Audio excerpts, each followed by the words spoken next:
제가 초등학교 때 저희 집이 이사를 했습니다. 당시에는 포장 이사가 없었고 이사하는 날 아버지와 어머니의 지인들이 다들 오셔서 짐을 함께 날라주고 짜장면을 먹던 그런 시절이었습니다. 아버지의 친구분들이 집에 있던 항아리를 한 네 분이었던 걸로 기억하는데 옮기시다가 계단에서 그만 그 항아리를 땅에 떨어뜨려 깨트리셨던 순간이 기억납니다. 저는 그때 계단에 있었는데 순식간에 항아리에서 쏟아져 내린 포도주가 흘렀고 그 달큰한 향기가 이사가 한창인 그 계단을 가로막고 채웠던 것이 기억납니다. 아이였던 저는 그 포도주의 향기도 달큰하니 좋았지만 이 너무 난처해 하시던 아저씨들의 표정이 여전히 기억이 납니다. 포도주는 저희 어머니께서 포도 농장을 하시는 삼촌에게 받은 포도들로 오랜 시간 숙성시켜 만들고 있던 음료였습니다. 이제 돌아보니 이 포도주의 핵심은 발효 시간이었는데 이 쏟아져 버린 포도주와 함께 사라져 버린 그 시간은 도무지 복구가 불가능한 것이었습니다. 이 포도주는 이렇게 시간으로 빚은 음료이고 그 안에는 단지 포도주를 담근 이의 정성과 시간뿐만 아니라 포도가 땅에 심기우고 자라고 열매 맺는 그 태양 아래의 날들까지 포함하는 길고 깊은 시간이 서려 있는 것이었습니다. 누구라도 이 시간의 세례를 받지 않고는 포도주가 빚어질 수 없다는 사실을 우리는 모두 알고 있습니다. 바로 이런 포도주가 갈릴리 가나의 혼인잔치집에서 떨어지고 만 것입니다. 유대 동네에서 보통 혼인잔치는 마을 사람들의 큰 행사였고 7일 동안 열렸습니다. 함께 축하하고 함께 먹고 함께 마시며 고단했던 삶의 위안을 얻기도 하고 오랜만에 이 포도주를 실컷 마시는 시간을 보내기도 하고 마을 사람들은 그 즐거움에 참여하고자 날마다 잔치집으로 모여들었습니다. 무엇보다 이 잔치에서 사람들을 기쁘게 하는 것은 포도주였습니다. 유대인들의 오래된 노래인 시편 104편은 포도주가 사람의 마음을 기쁘게 한다라고 이야기합니다. 실제로 이 유대 사회에서 포도주는 긴 갈증 끝에 마시는 음료이기도 했고 또 그것을 마실 때 내 고난과 고통을 없애준다라는 기쁨의 상징이기도 했습니다. 그런데 그 포도주가 떨어진 것입니다. 사실 어떤 문제가 발생했을 때 우리가 임기응변으로 해결할 수 있는 문제들도 있습니다. 대체하거나 그렇게 대체가 가능한 것들이 존재합니다만 잔치에서 포도주가 떨어졌다는 것은 잔치의 중단을 의미하는 것이었습니다. 뿐만 아니라 포도주가 떨어진 일은 잔치에 참여한 사람들에게 주인의 준비 없음 혹은 무례로 비추어질 수 있었고 무엇보다 결혼이라는 일생일대의 중요한 잔치에서 포도주가 동나는 일을 보면 사람들은 이 결혼에 무슨 부정한 일이 앞으로 생기는 거 아닌가 그런 미신적인 생각을 할 수도 있었습니다. 안타깝게도 이러한 난제를 극복할 방법이 이 가나 혼인잔치집에는 없어 보입니다. 다만 그 잔치집에 초대받았던 마리아, 그는 이 답이 없는 상황에서 아들 예수를 부르더니 저들에게 포도주가 없다라고 말합니다. 사실 마리아는 말입니다. 무엇이 없는 이 상황을 예민하게 감각하는 사람이었습니다. 그에게는 사랑하는 내 아기를 낳을 빈 방이 없었습니다. 가장 축하받고 가장 따뜻해야 할 환대의 순간에 마리아는 그 빈 방이 없어서 마구간에 있어야 했습니다. 하지만 마리아는 이 무엇이 없는 상황이 단지 절망으로 점철되지 않는다는 것을 그 삶의 경험으로 알고 있었습니다. 그 아무것도 없는 곳이라 여겼던 마구간에 목자들이 내 천사들이 알려준 소식을 듣고 왔다며 도착하여 이 공간은 그저 방이 없었던 결과가 아니라 하나님의 지극하신 섭리의 과정이라고 얘기해 줬기 때문입니다. 마리아는 이후에도 무엇이 없는 상황을 계속 경험합니다. 그는 헤롯의 포악한 통치에 의해 이집트로 피난가 살았을 때 집이 없었습니다. 또한 마리아의 남편 요셉은 일찍 세상을 떠난 것으로 알려져 있습니다. 그는 남편이 없는 삶을 한동안 아니 평생 살아야 했습니다. 그리고 아직 닥치지 않았지만 그는 앞으로 아들이 없는 삶도 살아야 했습니다. 무엇이 없다라는 이 부재의 순간, 그 막연함과 바다 끝에 머무는 것 같은 그 처지를 감각해내는 마리아는 그 잔치집의 벼랑 끝 같은 상황을 지나치지 못하고 예수를 불러 말합니다. 저들에게 포도주가 없다. 저는 마리아의 말이 이렇게 들립니다. 저들에게 답이 없다. 저들의 패러다임 안에서 저들은 모두 길을 잃었다. 저들에게는 다른 조명이 필요하다. 저들에게는 다른 눈길이 필요하다. 너는 그 빛이 될 수 있지 않니? 너는 그 눈길을 줄 수 있지 않니? 너는 무엇이 없는 이 절망 같은 상황에서 길을 낼 수 있지 않니?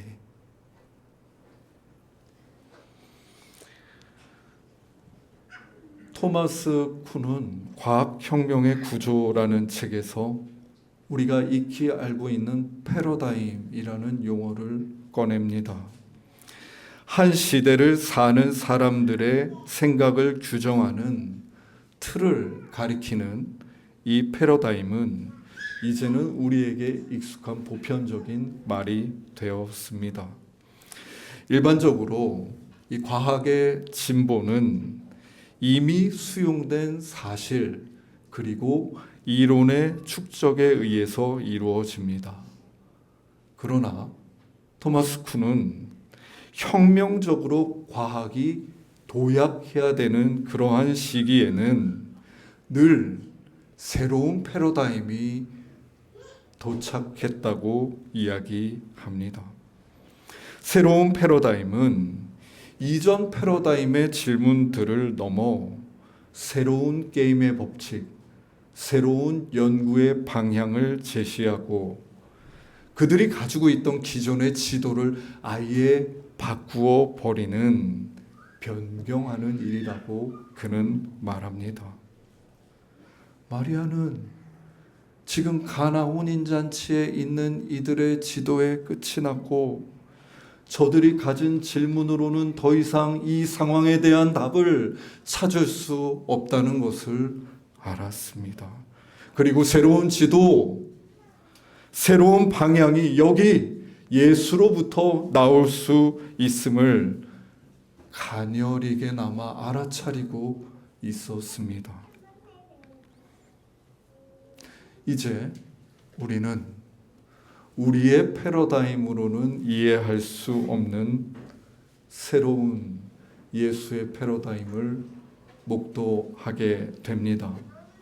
그분은 좋기 70리터는 되어 보이는 정결 예식에 쓰는 돌 항아리 6개를 보더니 하인들에게 물을 저 항아리에 아귀까지 채우라고 말씀하십니다. 이전의 패러다임을 가지고 있는 하인들은 도무지 이해할 수 없는 일. 지금 포도주가 없어서 큰일인데, 아니 당장이라도 모든 하인들을 옆마을로 보내서 빨리 있는 모든 포도주를 구해와라 명령해도 부족할 판인데, 그러지 못할 망정 물을 채우고 있으라니.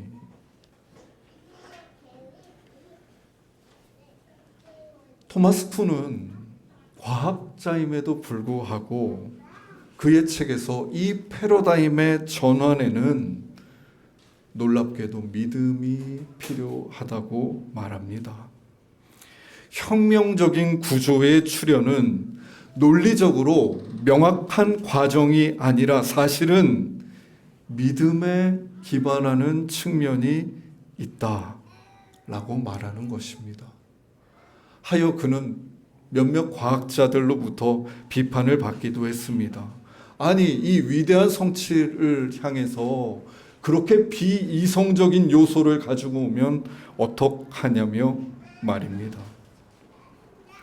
예수의 행동은 기존의 패러다임에 있던 사람들의 입장에서 보면 비판받아 마땅했습니다만, 마리아는 이 지점도 알고 있었습니다. 그래서 나의 논리, 나의 경험, 나의 질문, 나의 패러다임을 넘어서는 말씀을 저 예수께서 하실지라도 그대로 하라, 그대로 하라라고 이미 하인들에게 당부해 놓은 터였습니다. 하여 하인들은 이해할 수 없는 예수의 말씀을 따라 행합니다. 그 항아리에 물이 가득 차서 드디어 찰랑이게 되었습니다. 그런데 예수님이 이제 그 물을 떠가지고 연회장에 가져다 주라고 말하는 것입니다. 하인들은 내가 지금 물을 부었는데 이 물을 가져다 주라니, 눈을 질끔 감지 않고서는 이 말을 따라 물을 나를 수가 없었습니다. 이해할 수 없는 마음이 올라오고 내가 평생 살면서 익힌 상식, 체득한 경험의 그 중력을 거스르고 거슬러서 하인들이 연회장으로 갑니다. 그렇게 물을 담은 병들을 연회장에 전하고 옵니다. 그리고 나서 저 연회장에서 들려오는 소리를 들어보십시오. 요한복음 2장 10절입니다. 연회장이 신랑을 불러 말하되 사람마다 먼저 좋은 포도주를 내고 취한 후에 낮은 것을 내거늘 그대는 지금까지 좋은 포도주를 두었도다. 여러분, 하인들이 나른 그 물은 좋은 포도주가 되어 있었습니다. 그냥 포도주가 아니라 좋은 포도주가 되어 있었습니다. 저는 지난 1월 첫 번째 주일에 있었던 거룩한 독서 모임에서 교우님들과 이 본문을 가지고 같이 묵상하고 기도를 했습니다. 우리는 기도할 때 이 본문을 전지적 작가 시점에서 멀리서 보는 것이 아니라 본문의 상황과 장소에 참여하려고 매우 노력하고 있습니다. 저는 교우님들과 함께 기도하며 본문 속에 참여하려고 애썼는데 기도 가운데 제가 본문의 어디쯤에 위치하고 있는가를 살피다가 깜짝 놀랐습니다. 오늘 묵상 가운데서 저는 본문 속에 그 항아리 안에 있는 포도주였기 때문입니다. 저는 병에 담긴 포도주가 되어 그 결혼 예식이 벌어지고 있는 잔치집에 놓여 있었습니다. 사람들은 저를 보고 경탄을 쏟아냈습니다. 좋은 포도주라니, 좋은 포도주라니. 저는 그 말을 들으면서 이것은 매우 매우 정확한 표현이라고 생각했습니다. 지난주에 말씀드렸습니다만 하나님의 창조는 경탄에 휩싸여 있었습니다. 매일매일 하나님은 창조하시고 좋다 좋다 좋다라고 말씀하셨습니다. 피조물은 본디 하나님이 경탄하고 좋다고 하신 기쁨의 존재라고 우리가 읽고 믿는 성경 창세기 1장 그 처음에 가득 쓰여 있습니다.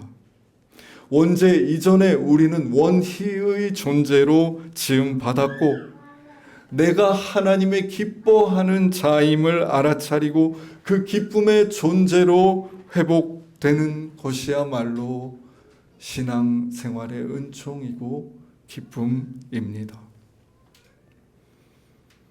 본디 사람들은 저를 물로 보았습니다.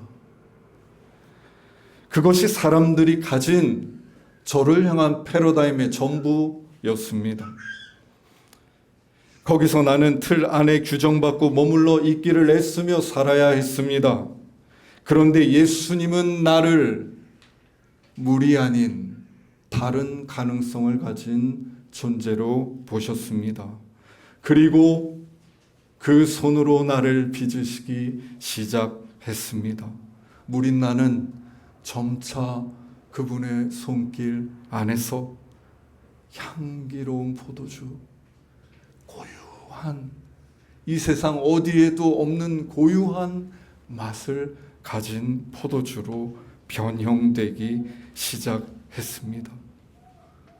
물로 규정될 때는 알 수 없었던 인생의 지도가 비로소 펼쳐지기 시작하고 나도 몰랐던 내 존재의 향기와 풍미와 색깔을 보며 놀랐습니다. 언제, 도대체 어떤 과정을 통하여 이러한 변형이 일어났는지 논리적으로 설명할 수 없고 다 알 수도 없지만 예수님이 물을 빚어 좋은 포도주를 만들고 계셨습니다. 저는 예수를 믿으며 살아가는 이 인생 여정이 그분의 손길 안에서 물이 좋은 포도주가 되는 그 여정과 다르지 않다는 것을 알게 되었습니다. 우리 예수님의 빚으심은 그저 이 시대의 패러다임과 이 시대가 규정한 나의 모습 안에서 진보하고 진화하는 일이 아닙니다. 예수님의 빚으심은 우리의 원형을 밝히시며 우리가 본디 가진 향기와 맛과 빛깔을 가진 존재로 회복되도록 우리를 변형시키십니다. 우리는 그분의 손길 안에서 좋다, 심히 좋다, 우리의 모든 존재를 완전하게 긍정해 주시는 그 창조의 순간으로 이끌리고 회복되고 비로소 내 본연의 모습을 되찾게 되는 것입니다. 예수 그리스도 안에서 말입니다.